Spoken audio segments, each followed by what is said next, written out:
Well, it's a big show. Welcome to the Fade Route It's a big bad show tonight. with DNZ. Yeah, it's a big show. Here are your hosts, Crack it up, turn on them lights. DNZ.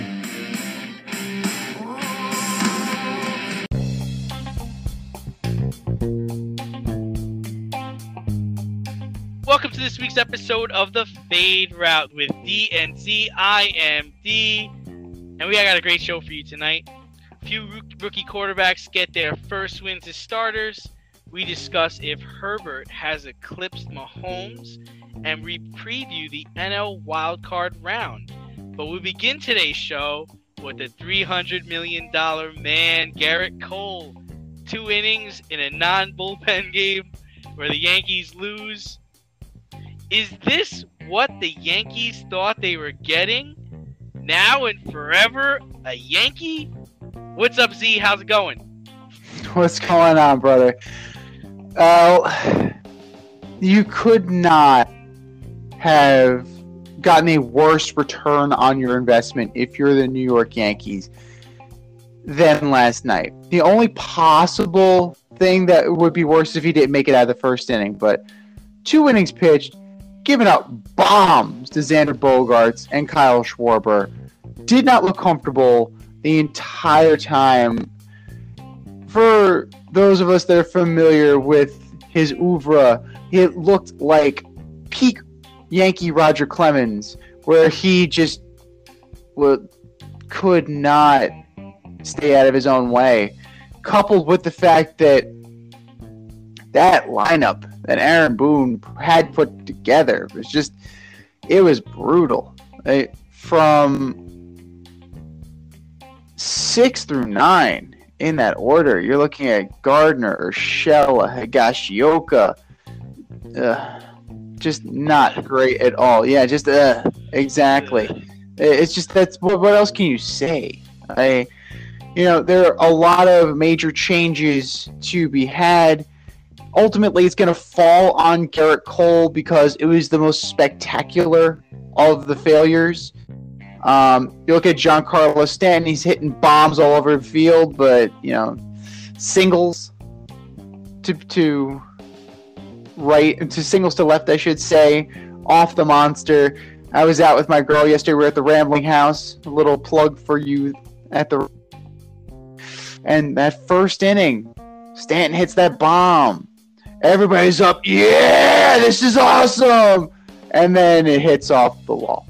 It hits right off the monster, and that air just came right out of the building.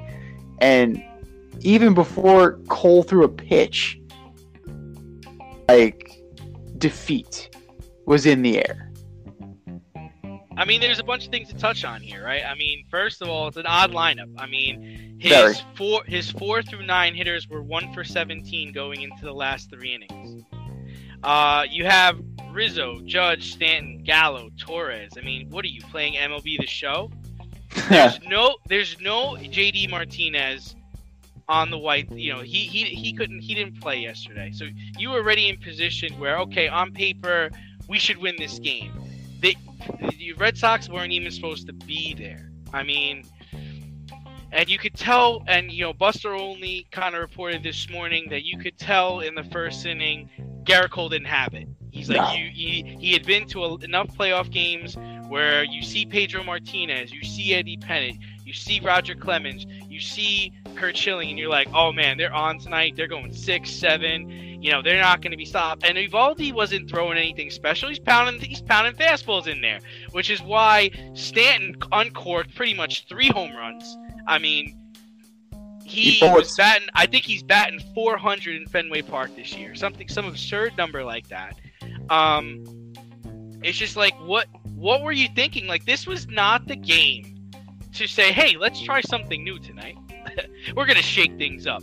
You mean like David Garcia and then following up with J-Happ? Yeah. Yeah. Yeah, you remember that? Yeah, what were you for the fans of the show? That's a callback. That is a major callback. So I mean, there's a couple of things that I was thinking. Is just in the past, right? If let's say El Duque was on the mound or Roger Clemens was on the mound, older Roger Clemens, younger Roger Clemens, and they didn't have it early, they'd figure it out. You figure out how to get people out. It's like, okay, I'm spraying my fastball everywhere. I'm gonna breaking ball them to death, or I'm gonna throw my changeup. I'm gonna hit my spots. This guy, Garrett Cole, has one game plan, and if he can't do it his way, it seems like it goes awry. I mean, I don't think Yankee fans are going to forget this or let him live this down. This is one of those. I mean, I think I might be wrong, but I'm pretty sure that the Yankees have lost the last 3 playoff games to the Red Sox, or have been eliminated the last 3 times they played the Red Sox in the playoffs, and that's just unacceptable for a Yankee fan. That's and a lot of people are trying to get on Phil Nevin for sending Aaron Judge on the ball off the wall. It's like, guys, hold up, stop a minute, because number one, Phil Nevin's been aggressive all year. The Yankees led the league or are tied in the league for 22 people thrown at home plate. Okay, so stop that nonsense. Next thing was, it's like, okay, yeah, Joey Gallo's up next, and God knows what's going to happen after that. So yeah, I'm sending Aaron Judge. It's going to take a perfect relay to get him out. Kiki Hernandez is the center fielder. Xander Bogaerts is. I'm gonna throw it. I'm gonna go. And you know what? We have enough talent on this team to get back in the game, even if this doesn't work out. So I'm with Phil Nevin on his call. Be aggressive. You're playing on the road. You're a better team. I'm with him on that one. All of the controversy regarding the Aaron Judge send was because it was Aaron Judge, because he's slow. Let's be real here. Like, it's aggressive play. Nevin is aggressive, like you said. It's a perfect storm for a second guess. It definitely is a perfect storm for a second guess. But that is not the only play that dictated the game. So I get that is the most high profile of the performances after Garrett Cole shit the bed, but it's going to fall squarely. It's going to fall squarely on Mr. Cole, because this is what they brought him in for. He was supposed to be that guy. When you pay $300 and some $1 million, perfect example.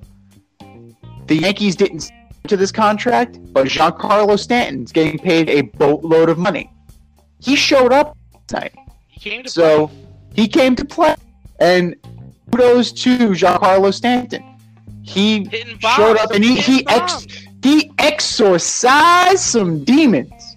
Not only that, but look, I mean, Garrett Cole's first the first home run he gave up was to Xander Bogaerts, who hadn't had an extra base hit in his last 11 games, was batting 167 or 168 in his last 10 games. Yeah. And you throw him a hunky changeup like right over the middle of the plate. He laced it. His eyes lit up. That's the 50 problem. 50 pitches, 2 innings. Come on, dude. Meatballs. He was throwing. You got to figure it out. That's the problem. He couldn't find it, and body language wise, the eyes, you knew something was off, and a lot of the times it's very reminiscent of Mike Messina. Mike Messina deviate from his game plan as well, and he kind of took on that persona of if it's not just right, or even like Steven Strasburg, like if it's not just right, that delicate hothouse flower, it's going to be a long night. And it was a long night in Boston for the Yankees. And now Boston moves on to face the Rays. I'm not sure anyone in the American League can really compete with the Rays right now. But, you know, this leaves the door open. I mean, Boston could catch fire. They could beat the Rays. White Sox are hurt. Astros are not the same team they were a few years ago. I mean, anything can happen here, right? Anything can happen in the American League. No, absolutely.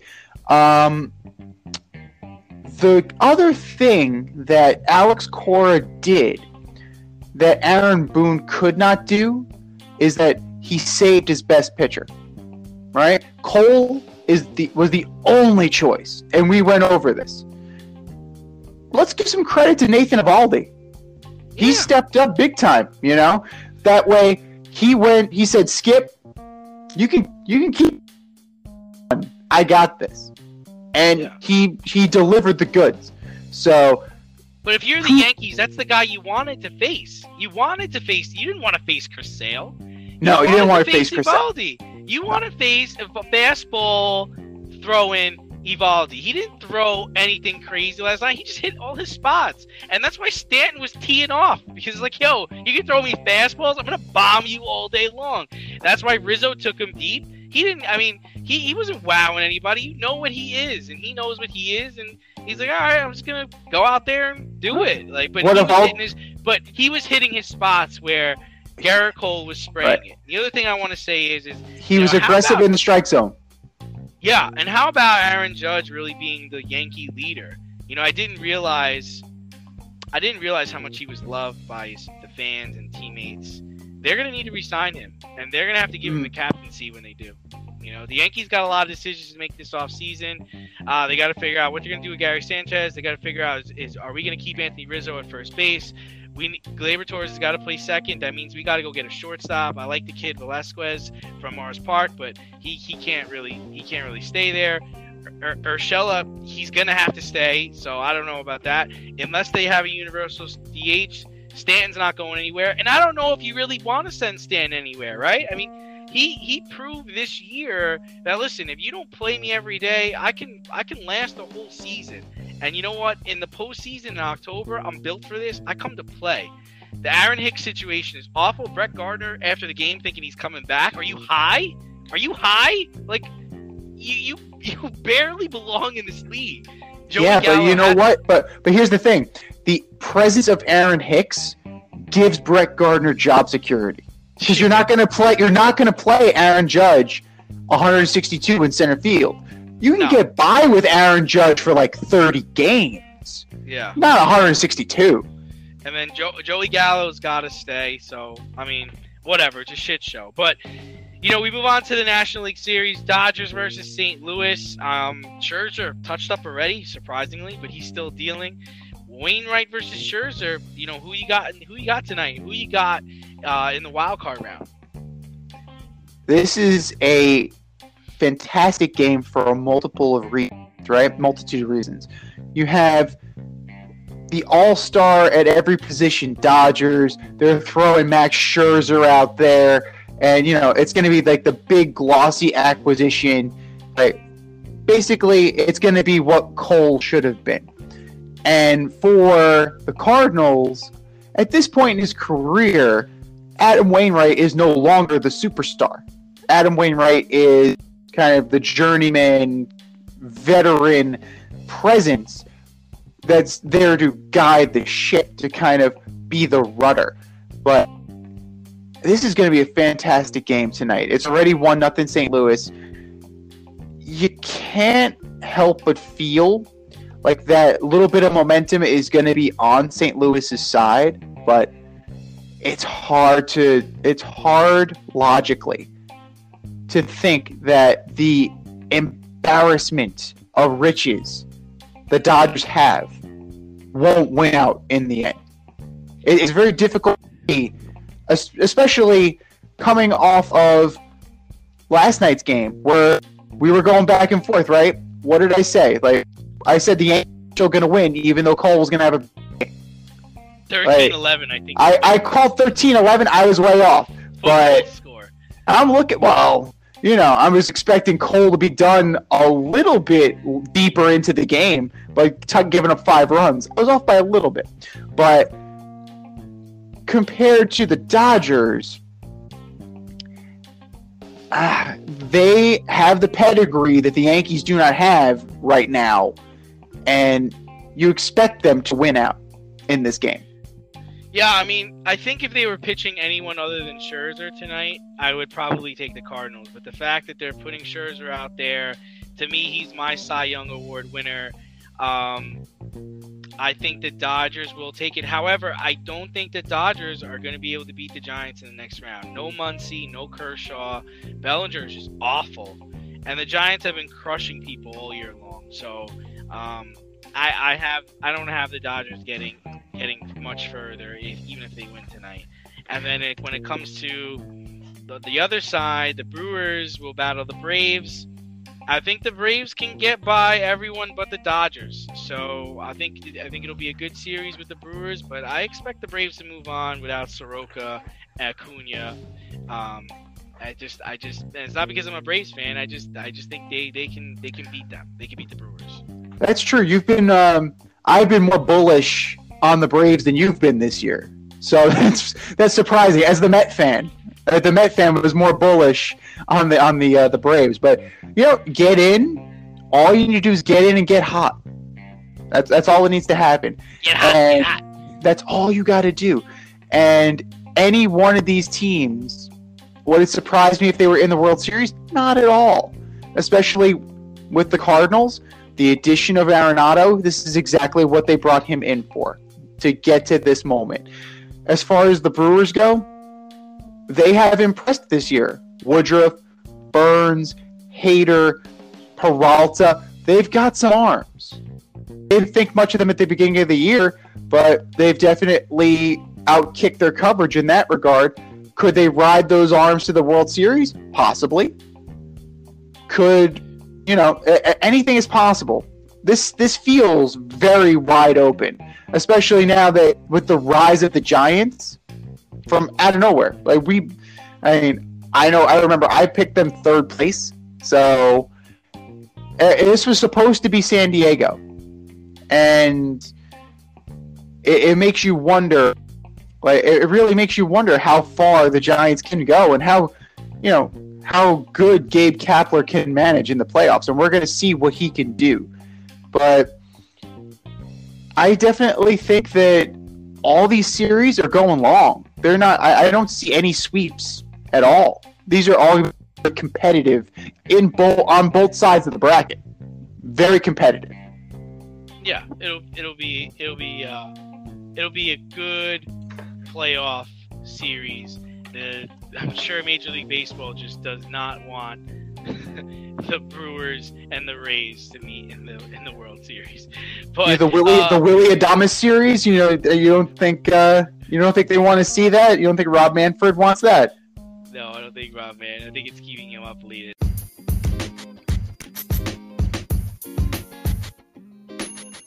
Your favorite podcast has its own merch line now. Go to teespring.com, type The Fade Store into the search bar, and have access to our sweatshirts, t-shirts, long sleeve shirts, tank tops, and much more on the way. That's teespring.com. Type in The Fade Store at the search bar and show your boys some love.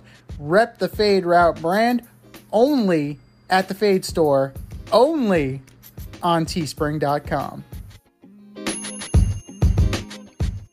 But another competitive game that happened over the weekend, it was Brady's return home, his homecoming. The Patriots barely edged. The Patriots lost to the Buccaneers and Tom Brady. And after the game, Belichick and Brady talked for 20 minutes, where Belichick walked himself over to the Tampa Bay locker room. He arranged a meeting with Brady where they spoke for 20 minutes. What did you think of the game? What do you think Belichick and Brady shared post-game? Well, overall, I thought it felt like every New England Patriots game, but on both sides. So Matthew Judon was all over the field, making great defensive plays, and Mac Jones more than held his own against Tom Brady. But if you look at the numbers, Mac Jones actually threw for more yards, had more touchdowns, threw for more picks, but you could argue that he did outplay Tom Brady statistically. but in typical vintage New England Patriot fashion, it came down to field goal at the end of the game.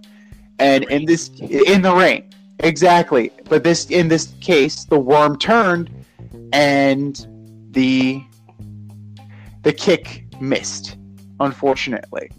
But that's the game that you were hoping for when you circled the game on the schedule. As far as what they were talking about, I can't help but think that these two guys are savvy enough that they were playing this up.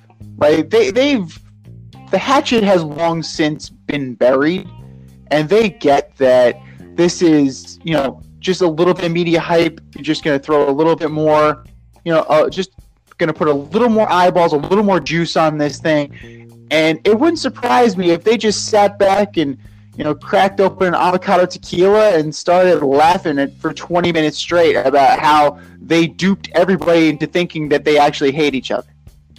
Yeah, I don't think they really hate. I don't think anybody There's really hate each other. But no. As far as way the game is overblown, concerned, I thought the game was good. I mean, we talked, and I really thought that it was gonna be a blowout. I don't know if weather or emotions played into it at all, but it was a close and compelling game the whole way through. I think the conversation after the game probably started off talking about family and his and Tom adapting to Tampa, and then I think they discussed camp, and then I think they discussed the new offense and the defense, and I think Brady was honest with Bill with what he saw in his guys. I don't think Bill said anything like he missed Brady or that he apologized for everything or anything like that. I do think they discussed the game plan. They're football guys, they're X's and O's guys. I think they talked about Mac Jones, and I thought Mac Jones played really well. He put his team in position to win.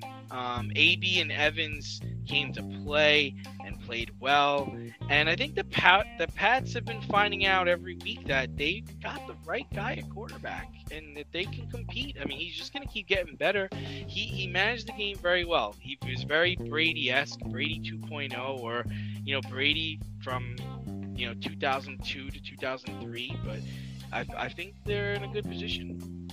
They absolutely are, compared to some of the other rookie quarterbacks we've seen out there, and what we saw last year from Cam Newton, compared to what we're seeing from Mac Jones now, light years. There's a light years worth of difference, and this is the reason why we both thought that this was a huge get by the Patriots and a huge mistake that the other teams made letting Mac Jones get that far to them. He's an apt pupil, and you put him with a mastermind like Josh McDaniels, and you're setting up the next dynasty of the Patriots from here on in.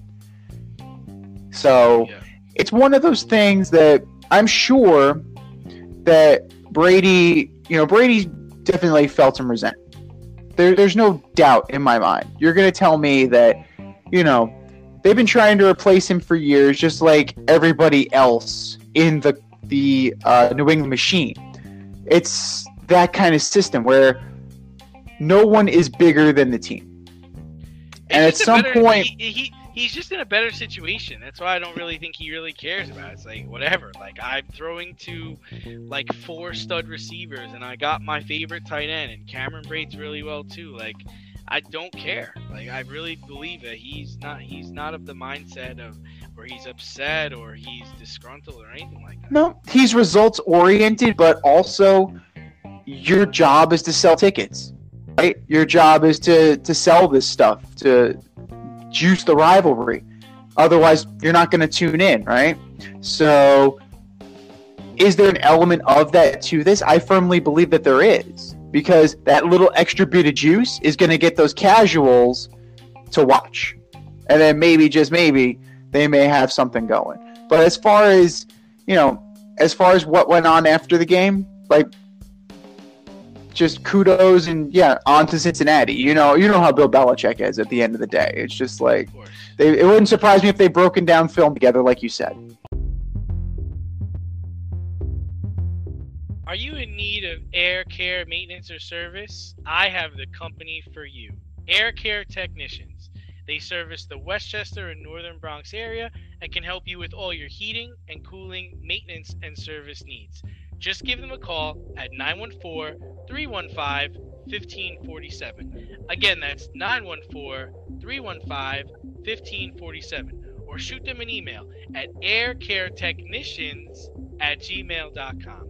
These guys are the real deal as they are veteran-owned, licensed, and insured. Make sure to tell them that D&Z sent you. In the rest of the league, we had rookie quarterbacks picking up their first wins as starters. Fields and Wilson.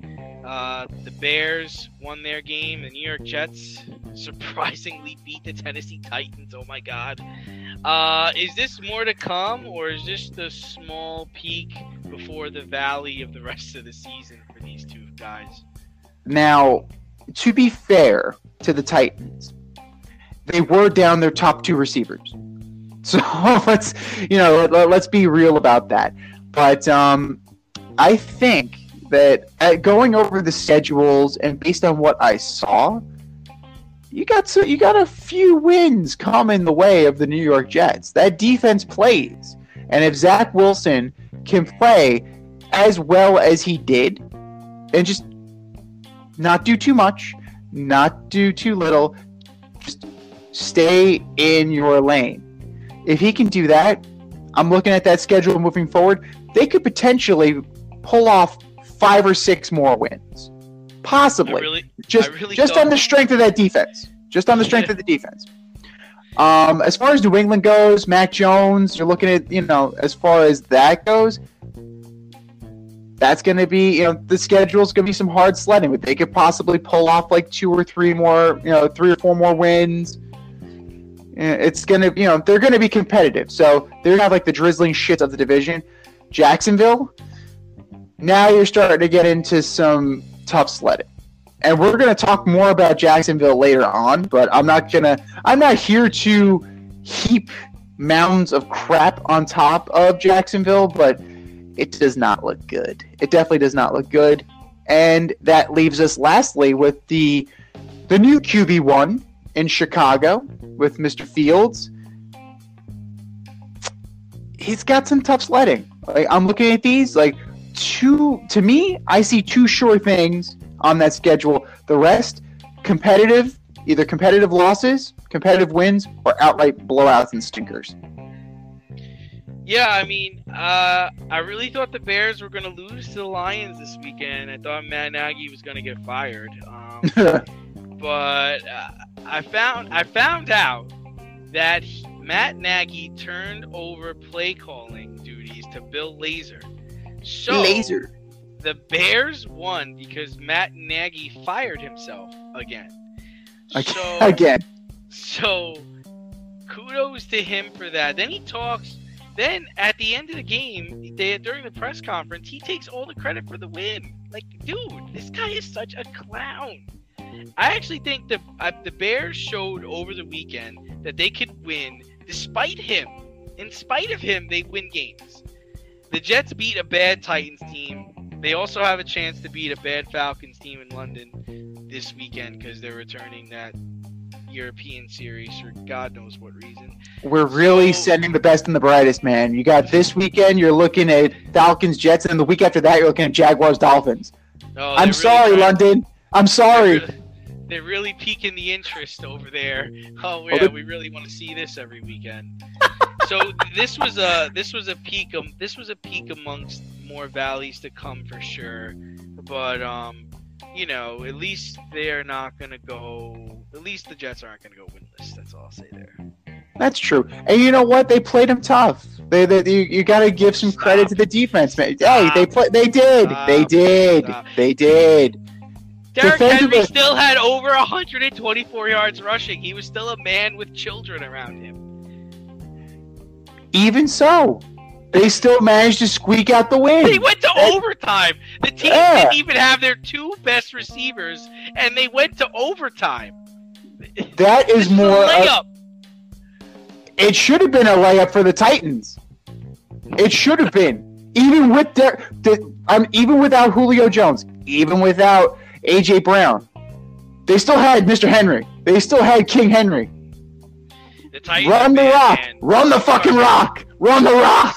I'm starting to sell them like crazy, man. I am done with the Titans. I mean, That defense, man. I thought Bud Dupree was going to be the answer. Their defense can't stop a fuck. Yeah, he was hurt. I know. They can't stop a fucking nosebleed. They can't. And then Randy Bullock. There's a reason why you get passed around the league, man.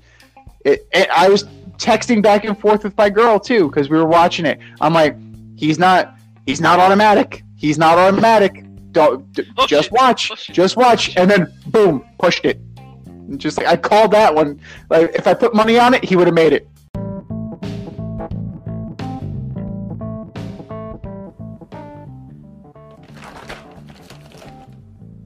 If you've ever listened to a podcast and thought to yourself, hey, I can do this, then do I have the tools for you? If you haven't heard about Anchor, it's the easiest way to make a podcast. Let me explain. It's free. There are creation tools that allow you to record and edit your podcast right from your phone or computer. No specialty training, no specialty programs needed. Anchor will then distribute your podcast for you so it can be heard on Spotify, Apple Podcast, and many more. Plus, you can make money from your podcast with no minimum listenership. How cool is that? It's everything you need to make a podcast in one place. Go to anchor.fm and get started today. That's anchor.fm. What are you waiting for? Download the app.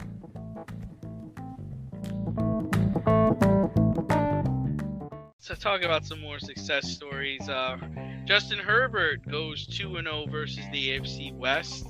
He looks like a bright shining light in his game against the Las Vegas Raiders on Monday Night Football. Has Herbert surpassed Mahomes as the next big time quarterback? Let's take a second here and just kind of slow the roll just a little bit. Justin Herbert still has only been in 19 career games, right? Him and send him to Canton. He's still 9-10 career as a starter. Okay, let's just relax. 5,500 yards, 67% completion, 40 career touchdowns. Impressive. They are impressive. Let's give him a little bit more time because at this point, Mahomes has played 50 career games. And even then, that's still not that many games to make an assessment. And in those 50 career games, 40-10. That's Mahomes' record. Pretty close in terms of completion percentage. Touchdowns, 128. Mahomes balls out. A lot of that has to do with the fact that he is in Andy Reid's system. So if you put Justin Herbert in Andy Reid's system, the numbers would be off the charts. But I need to see more of Justin Herbert. I like Justin Herbert. This is not designed to be hatred of Justin Herbert. This is like, I've only seen 19 games. I need to see more. The league will catch up to him as the league catches up to everybody. So let's just, maybe this is too rational, but take a breath, people.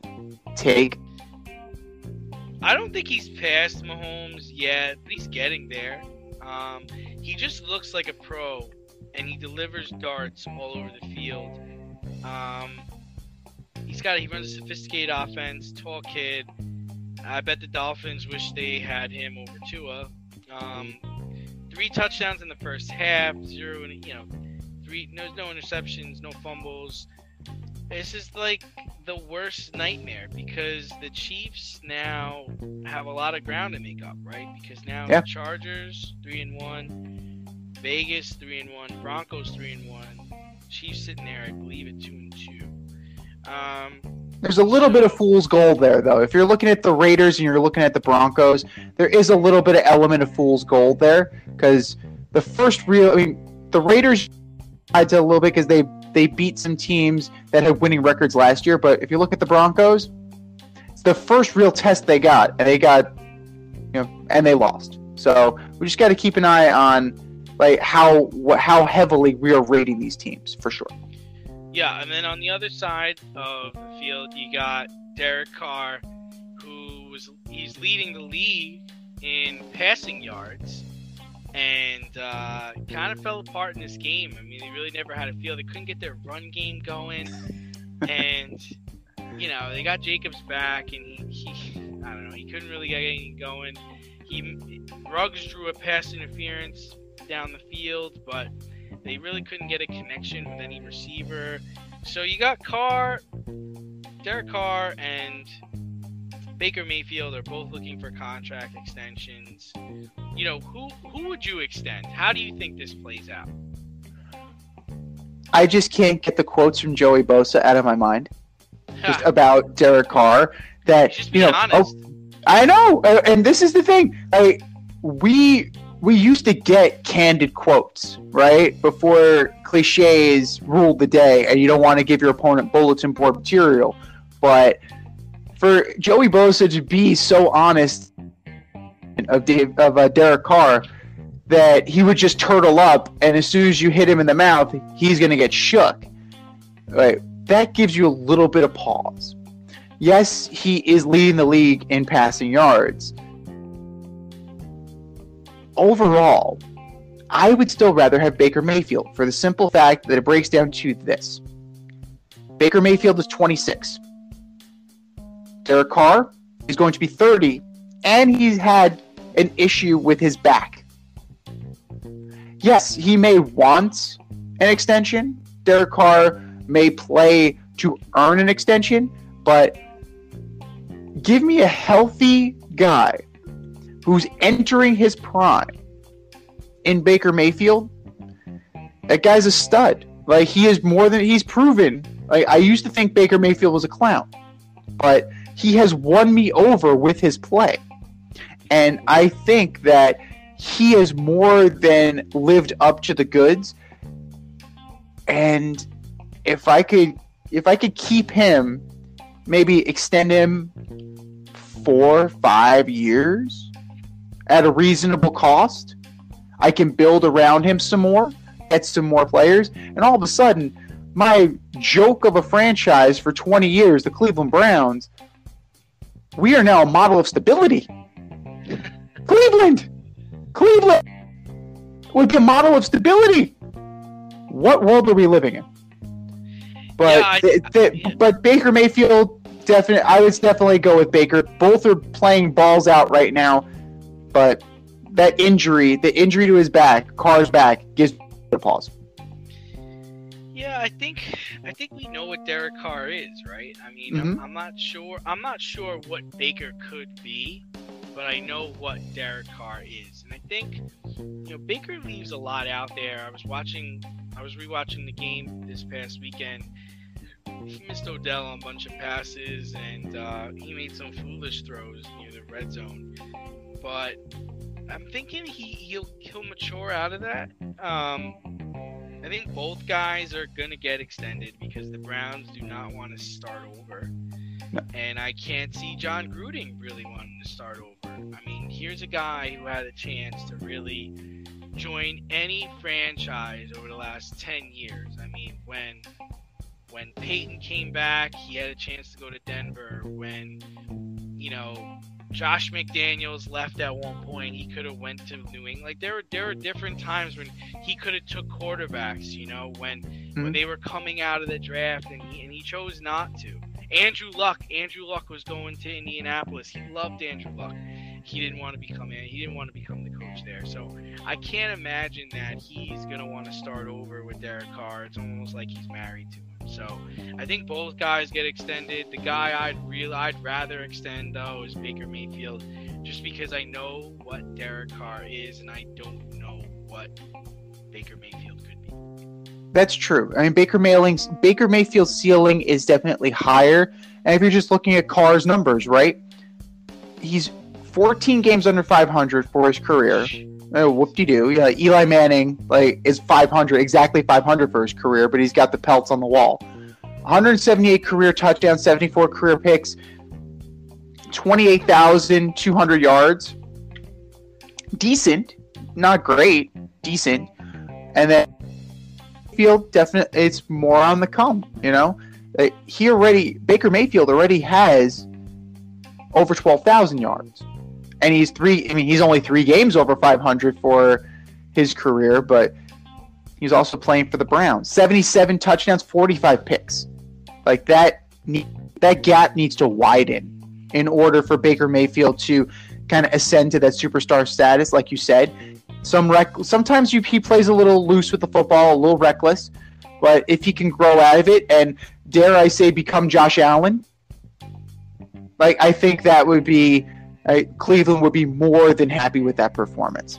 But to push you on the Derek Carr thing, if Aaron Rodgers works a back channel to John Gruden and says, "I want to go to Vegas," you're casting Derek Carr to the side, aren't you? Even though he's 8 years younger than Derek Carr or Aaron Rodgers. Excuse me. You gotta think of it this way: what Aaron Rodgers is about to do. He's 3 years younger than Brady was when Brady did it. So you're gonna get at least 3 or 4 years out of him when he comes there. Now, from what I gather, Aaron Rodgers, he's going to be a Packer next year, so John would have to trade a haul to get him next year. But the year after that, he would be free to go wherever he wants. So it is a reason for a team like Cleveland, a team like Pittsburgh, a team like the Broncos, and a team like the Raiders to say, well, hold on, we're not going to extend anybody, we're not going to draft any quarterbacks, let's see how this plays out. Because Aaron Rodgers is going to play for someone other than the Green Bay Packers in 2 years. Yeah, and if you're Derek Carr, if you're only given a year extension, if it's only a 1 year wait and see approach, how do you handle that? How are you talking to your agent about that? It's no, I want out of here. If they're not going to commit to me long term, do you push them? Do you push them to give you a long term offer? I don't think there's a market for Derek Carr. I don't think people are really want to have Derek Carr on their team. Maybe the Colts would, because they're in a situation where Wentz isn't really working out so well. But I don't know a team that's going to be oh yeah, we got to bring him in. Maybe the Texans, maybe. I don't know. I'm looking at Miami. I'm looking at Miami right now. With the way Miami's going, they're going to have a top 5, top 10 pick again. Yeah, they're definitely. They're trending down, but at the same time, I don't know. I think Miami's kind of saying to themselves, "We're going to get Deshaun Watson after this whole thing blows over." But here's the thing: are they? Because I read a report that Jeffrey Lurie okayed the front office to be aggressive in acquiring Deshaun Watson. I saw that too. He better not, because Jalen Hurts is my fantasy quarterback. But,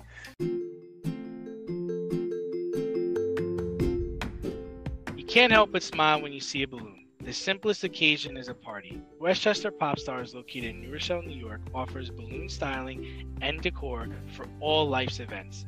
Birthdays, anniversaries, weddings, showers, school and corporate events, store openings, or just because. Westchester Pop Stars takes balloons and shapes them into works of art, creating decorative installations for your special occasions. No event is too big or too small, and their custom personalization service is top-notch. Westchester Pop Stars is a private studio, quickly expanding. In-person consultation is by appointment only. Send an email to westchesterpopstars@gmail.com for more information or to schedule an appointment. No need to hire an event stylist. All you need is balloons. Currently servicing Westchester, Putnam, New York City, and Connecticut. To find Westchester Pop Stars, search for them on Instagram, Facebook, or Google. Well, moving on to other headlines. Urban Meyer came under fire the last couple of days because apparently after his team lost in Cincinnati, he did not fly back with the team down to Jacksonville. He decided to attend a bar-restaurant area where a woman danced in his crotch region and took a picture. Thoughts, questions, comments, and concerns? Oh, Urban. Oh, Coach Meyer. Not a good look for a man that preaches accountability and owning it. Well, he does own it. That was his bar and grill, so I'm sure he was drinking for free. But not a good look. Certainly not a good look. And while it is not the final nail in his coffin, it's definitely one of the final nails in his coffin. So if you believe what you hear, the scuttlebutt is the locker room is all but gone. So they're laughing at his apology. Shad Khan came out and said, you need to build the trust of the organization. You need to rebuild the trust of your players. It's only been 4 games, dude. It's only been 4 games. And you're not squeaky clean to begin with because you tried to hire Chris Doyle. Like, you tried to hire... This is strike 2. As far as I'm concerned, he's on an 0-2 count. He's on an 0-2. Now, this is the thing with Urban Meyer. We both know how savvy he is, right? That chest is going to start hurting. He's going to start missing his family. USC's going to come a-calling. But what disturbs me, though, is I'm looking at those pictures, and Urban Meyer looks fucking gone, dude. He looks... The lights are on, but nobody's home. How much did he have to drink? And I wonder if that is another exit strategy. Rehab. I'm an addict. We're just gonna, like, part ways. I'm gonna do what I need to get healthy and get better. Yeah, I have more of a problem with him not flying back to Jacksonville with his team than I really do with him having a woman grinding in front of him taking her picture. I mean, sometimes you don't have control over those situations. A person says they want to take a picture with you. You're in a bar and restaurant setting. You don't know what they're going to do. They're capable of anything. And he doesn't realize that, he wasn't smart and didn't realize that there's cameras around. There's people taking pictures. So the one thing I will say is unfortunately, I do think he's lost his locker room. You can't preach accountability and then not fly back with your team after you got beat by the Bengals. Nope. You got to be on that flight, dude. You got to head. This isn't college. How many times did you do this in college? I don't know if the chest is going to start to hurt anytime soon, but he needs to win. He needs to win. I do think he cares. I think he does want to win there. He does want to prove his worth in the NFL because this will really, I think this will really shit on his legacy as a coach. So I think I agree with you. He's on an 0-2 count right now, and I think they're getting a little frustrated with him. But the problem is like if you're Jacksonville, who are you going to bring in? Shotty! It's already there, man. The next head coach is right there. Brian Schottenheimer. Come on, baby. Come on. Come on, baby. So that's the problem. It's like, who do you bring in? Who's gonna help Trevor Lawrence be a quarterback? Like that was the whole point of bringing him there, is because he could do that. So tough situation. But let's think about that for a second. Like you're talking about developing quarterbacks. Urban Meyer's track record in college. Who was his best quarterback? Alex Smith? Well, no. He coached Tim Tebow, didn't he? He did, but I mean, if you're looking at Tim Tebow compared to an actual functional quarterback, like college Tim Tebow and pro Tim Tebow are two different guys. I would argue that Alex Smith was probably the best of the bunch, and that was what 20 years ago, Sounds 15 like years ago. For next week. I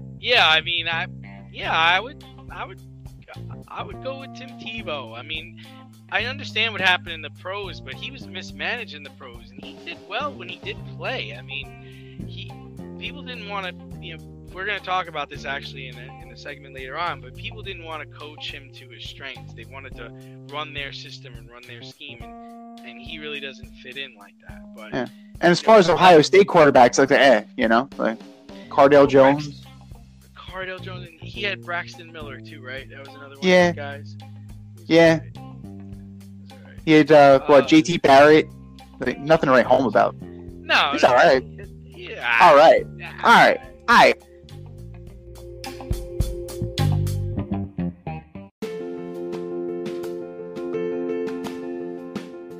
Looking to break into broadcast media, web development, social media marketing, or filmmaking? Then CSB is the program for you. From day one, you'll be trained hands-on by industry pros like friend of the show Rob Adams, whose goal is to get you trained and get you working in months, not years. CSB offers 8 and 16-week programs in small class sizes designed to give you the personalized attention you need. If you can make it in person, there are 5 East Coast locations. If you can't, they offer virtual classes too. How great is that? And once you graduate, you become part of the alumni network that gets you to the front of the line. Trust me, I'm an alum myself. Go to gocsb.com today, request more info, set up a studio tour, and who knows, you may very well be on your way to a career in broadcast media. That's gocsb.com and tell them Z sent you. gocsb.com.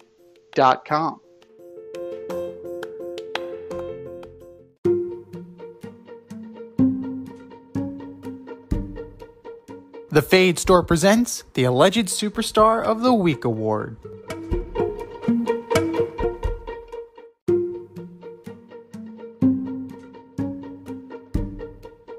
I don't know. Are you ready for one of our most favorite segments?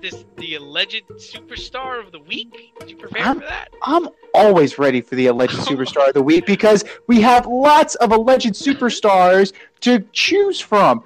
And guys, remember, we're only giving you some options. There's always the honorable mention that you can put on the Twitter poll. So once we're done here, that Twitter poll is going up. Twitter is Fade Route DNZ. Vote early, vote often, and you can name the Alleged Superstar of the Week. And are you ready? Do you know who last week's Alleged Superstar of the Week was, D? No idea. Devin Williams of the Milwaukee Brewers. That was your guy.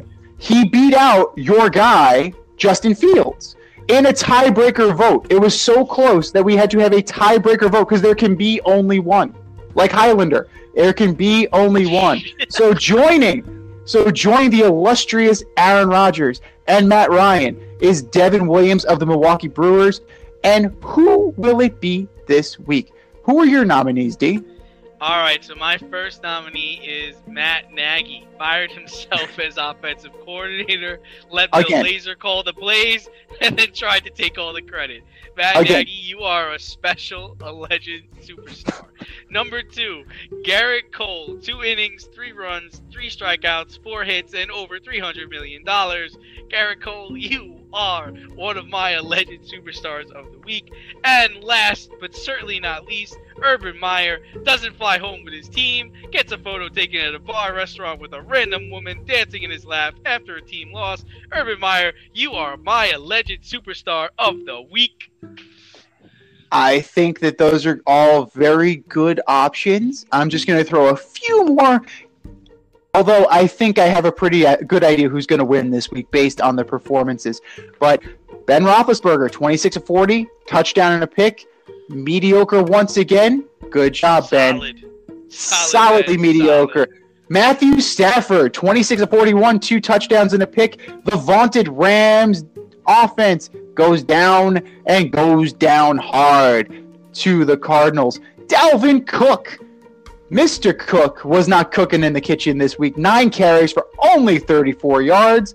Kirk Cousins, 20-38, 203 yards. 203. Daniel Jones got 402. Yeah, I'm pretty sure we could do that too. A touchdown and a pick. Last but not least, Stephon Gilmore getting traded to the Panthers for only a 6th-round pick. Mr. Former Defensive Player of the Year, former stud cornerback. If you're that good, you probably should go higher than a 6th. You should be able to fetch more than a 6th-round pick. Those are ours. A 2023 6th-round pick, not even next year's draft. So, how the mighty have fallen, Mr. Gilmore. So those are our picks. Check out the poll. Vote early. Vote often.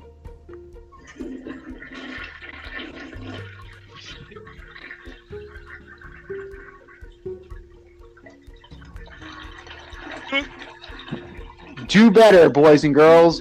Do better.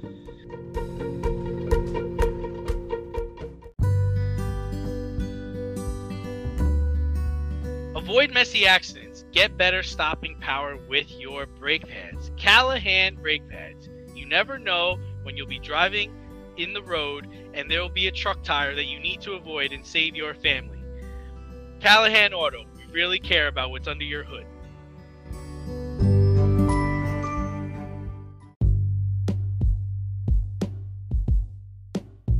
Time to go inside the huddle.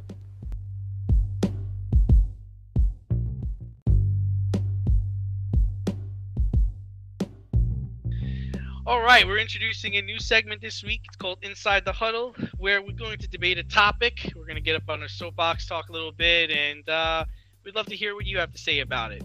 So the topic this week is, are offensive and defensive coordinators becoming obsolete?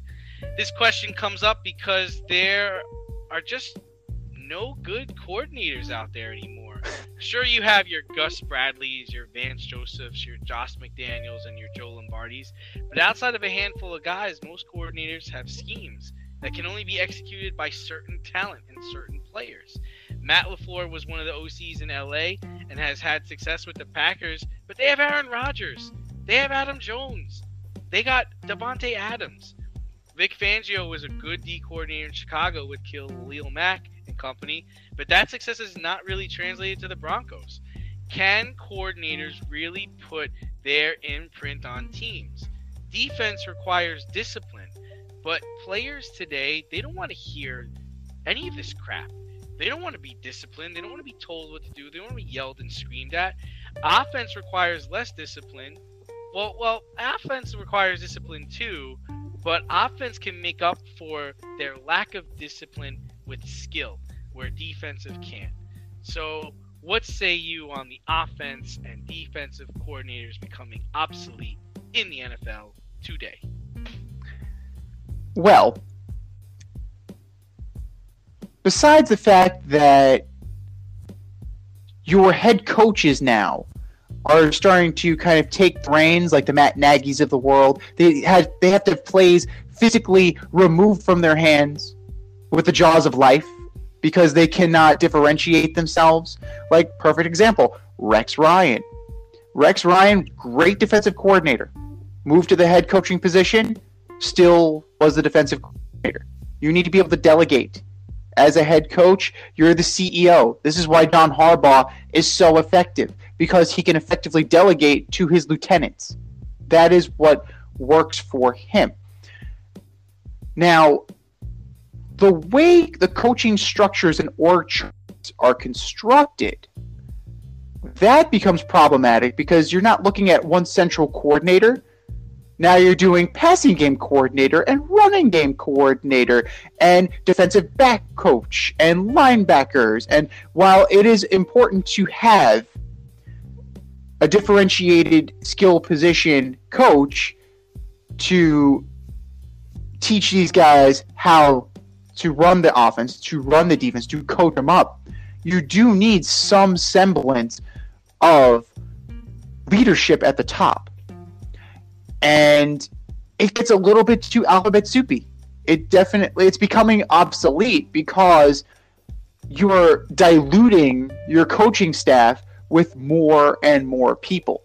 So if I'm the head coach, if I'm Matt Nagy, like, I have to consult Laser. Well, I should consult Laser. He's got to fire the laser. He's got to deploy the laser. I mean, come on. Like, laser's the key to victory. You got to fire the laser. But you have to consult Laser. You have to consult the passing game coordinator. You have to consult the running game coordinator. And then you four then have to – that's too many cooks in the kitchen. It's becoming passé to have one centralized voice, but at the same time, you need to have a streamlined approach to this to where it becomes a fluid offense or a fluid defense. There needs to be some accountability. There needs to be some person that is going to be the point and for it. And the head coach cannot be the offensive guru. But you're going to need to take that step away. But there's just too many things going on right now. So I think it's something that should continue, and you should have more emphasis, more so than breaking it down to such minute details and quality control coaches and all of these things. Just leave it to one guy and figure it out. But do you think players are going to allow for that special kind of coaching? Because really, it requires discipline and respect. I mean, we see two coaches in the NFL right now, in Urban Meyer and Matt Nagy. I don't think their locker room respects them. I mean, I don't know what's going on in Jacksonville, but I'm sure Trevor Lawrence by this time is looking at Brian Schottenheimer and be like, "What did he just tell me to do? Where's he want me to throw the ball? Chanel? We're 0 what? Why am I going to listen to you? I'm going to text Dabo. Like, Dabo's going to text me the plays. But yeah, that's a little bit different in terms of creating the culture. Like, the head coach definitely speaks to something greater, team culture, things like that. If you go all the way back to Tom Coughlin, right? Tom Coughlin almost lost his locker room. He needed to have a little bit of olive branch with the veterans. And from what I understand, Urban Meyer at least tried that or paid lip service to it. But ultimately, you do need to get buy-in from your players. And I don't know if having 87 coaches on your coaching staff is the way to do it. I'm not sure. I mean, because then you have, Joe Blow, who's the specific quality control coach for your position, saying one thing, and then you have the offensive coordinator saying something else, and then you have the head coach saying something else, and it's too many mixed messages, and you can definitely lose the room with too much noise. Also, you need to trust people's. They want to move up the ladder. That's how Adam Gase rose to prominence. That's how Adam Gase rose to power. Is that what we want to do? Is that what we really want to talk about again? But I think the Urban Meyer Matt Nagy thing. Matt Nagy's just incompetent. Like, he got a job. He never called plays. I don't understand. I don't understand how he got the job. This is the guy who said that the starting quarterback will be a game time decision on Sunday. I mean, how do you walk into the quarterback room after saying something like that? Like, how does Andy Dalton just look down at the floor and be like, "Oh my gosh, I played for Cincinnati, but this is far worse, far worse." Honest to God, I don't know. But the only way is some puncturing lungs over there, like the Chargers last year. Nick Foles is like, "Get me out of here! I will play for anyone right now." Send me back to Jackson. We'll go do that in a heartbeat. Like, I will go back up Zach Wilson. Like, I don't care. Like, just please. But offensive and defensive coordinators are becoming passé because head coaches usurp all the power of that position and just trying to minimize it, and then everybody else is diluted underneath it. If you keep to a proper org chart and power structure, I think that kind of solves a lot of these problems because you'll have a uniformity of voice. Guys would be a little bit more willing to accept that coaching because then you wouldn't have an Urban Meyer type situation where he's telling you to do one thing and then he's doing whatever the hell. So I think it's gone a little crazy, and it definitely needs to be streamlined a little bit more.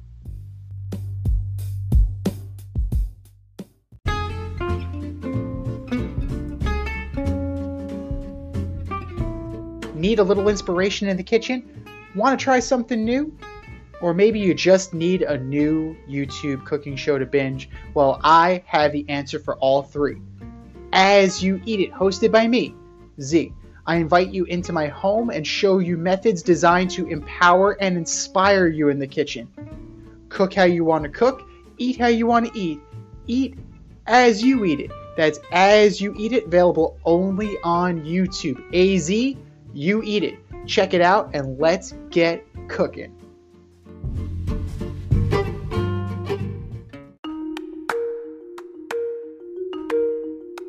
Let's run the option and give you our picks for the week.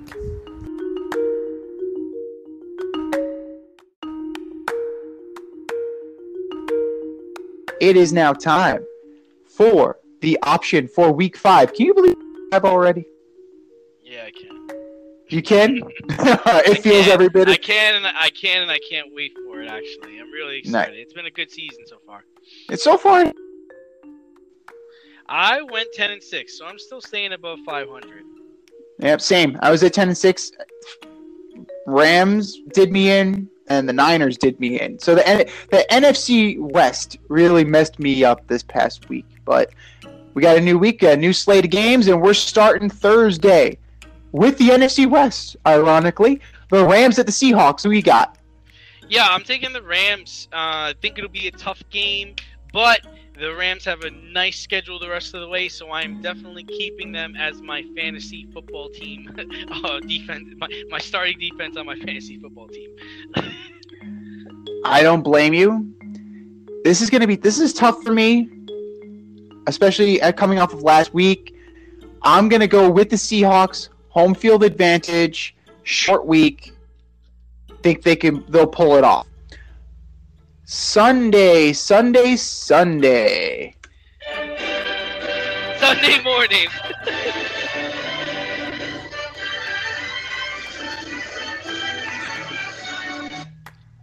That's right.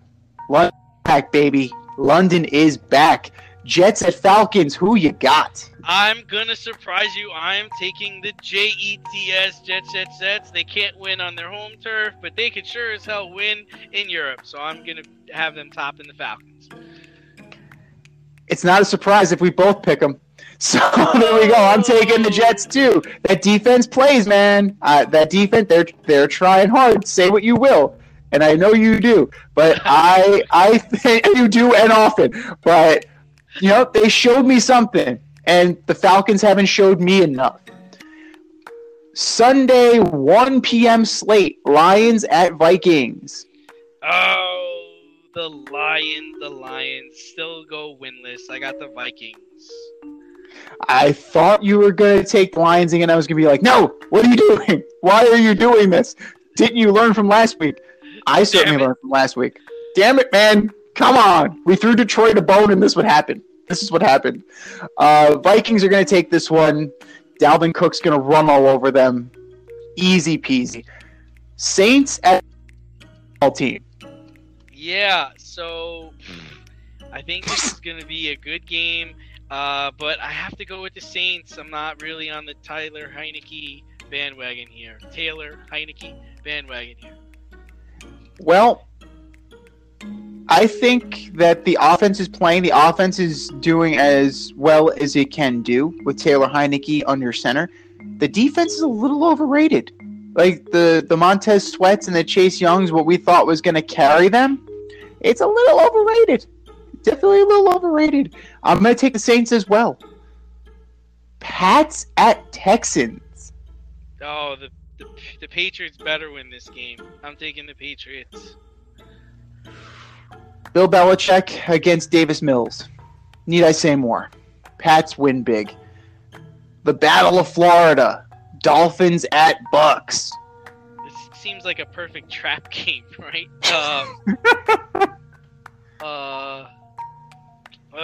Gonna go with the Bucks, even though Tom does not play well in Miami. I'm gonna take the Bucks too. Fournette's gonna have a day. And Brady's going to connect for a couple touchdowns with Antonio Brown. Dolphins are Bucks lost big. Right now. Yeah, Dolphins are swirling. Dolphins are definitely swirling, and I don't think Tua coming back is going to help them at all. Packers at Packers. I think it's a close one. This is tough. At the beginning of the year when we were doing our picks for our division, if you could tell me that the Bengals were going to be 3-1, I would have told you you're full of shit. So, that being said, Aaron Rodgers lights up the sky. And the Packers are going to trounce the Bengals. Broncos at Steelers. I'm taking the Steelers mainly because the Broncos are really banged up. Teddy Bridgewater might not be able to play. Melvin Gordon's hurt. So I'm taking the Steelers. I'm going to go with the Broncos, riding the defense a little bit. Drew Lock, you just got to do just enough not to lose. Eagles at Panthers. Eagles at the Panthers. Going with the Panthers. This is a pretty easy one. The Eagles are trash. The Panthers are not. Like plain and simple. Sam Darnold. Unleash the beast, man. Good for you. Sam Darnold is 1, 2, 3, 4, 5. He's top 6 in passing yards this year. Trivia question for you. Who leads the NFL in rushing touchdowns? Gee, I don't even know. Sam Darnold. Sam Darnold. Yes. Awesome. So what you need to do is get rid of Adam Gase, and this all would have gone. This would have solved itself. That's all I'm saying. Titans at Jags. Jags get their first win, and Urban Meyer lap dance afterwards. Jaguars upset alert. Upset alert. Titans are awful. Titans are awful, but they're better than the Jaguars. So I'm gonna roll with the Titans, and Henry has it. For everybody. Lap dances for everybody, and Waffle House afterwards. 4:05. We are in afternoon slate, boys and girls. Browns at Chargers. This is a big one. Chargers. Another close game and a good game. And just a little bit of breaking news. Justin Turner just went yard to tie the game 1-1 in the bottom of the fourth inning. I'm going to go with the Browns, but in a close one. I'm thinking 3 points, but this is going to be the game of the week. Bears at Raiders. The Raiders get back on track. Just think it's a little too early for Mr. Fields. Over under 1 net yard. Over. More yards than sacks. Well, who's calling the plays? Is it Bill Lazor? Bill Lazor calling the plays? Over under, he fires the laser. Oh, God. The Raiders have to have this one. They can't lose to the Bears. They can't. The Raiders have to have this one. Niners at Cardinals. Cards. Jimmy G's hurt. He's probably going to try and play and get hurt again. Cards. The Trey Lance era begins this week, but that doesn't mean anything because the Cardinals are rolling right now. Unstoppable. The last unbeaten team in the NFL. If you had the Cardinals, don't lie to me. Giants at Cowboys. Giants, man. I think they go into Jerry's world and win. They always do. Pick up Daniel Jones on your fantasy team this week, boys and girls. He's number 7 in the league in passing. Oh, my. Okay. Well, for me, Saquon Barkley finally showed up. The real Saquon Barkley showed up last week. So that's something to be said. Ezekiel Elliott's hurt. He may not play, but they still have Tony Pollard, and that plays pretty well. I'm going to take the Cowboys. My heart is with the Giants. My head is with the Cowboys. And I'm hoping this is a little bit of Maloika. Hopefully I'm putting that kiss of death right on the blue star. Your Sunday night special, Bills at Chiefs. Bills. I have the Bills winning. I mean, they almost beat them last time there, so Bills. Bills are pitching shutouts, man. Like that defense is rolling. I think it's like 118-21. Yeah. In the last 3 games. So it's going to be closer just because, you're not facing sorry-ass teams. You're facing the Chiefs. But I like the Bills here, too. I think that it's going to be a shootout, and the Bills out on top. I got a lot of players in that game, too. I got Zach Moss. I got Tyreek Hill. I got Travis Kelce. Let's go. Who's a bigger winner than you? Like, who's a bigger winner than you in that scenario? And Monday night. Colts at Ravens. This is a huge disappointment game. It's based on what the Colts were supposed to be. Ravens, that defense is playing well despite all the injuries. And I think it's a close game, though, because the Colts do play defense. Colts do play defense, but Jacob Eason is finishing that game. I'm just saying. I'm taking the Ravens, and it's not close. All right, this has been the Fade Route with D and Z. Thanks for tuning in tonight. You can catch our podcast Wednesday nights on Anchor, Spotify, or wherever you listen to your podcasts. Until next time, stay faded, everyone. We'll talk to you next week.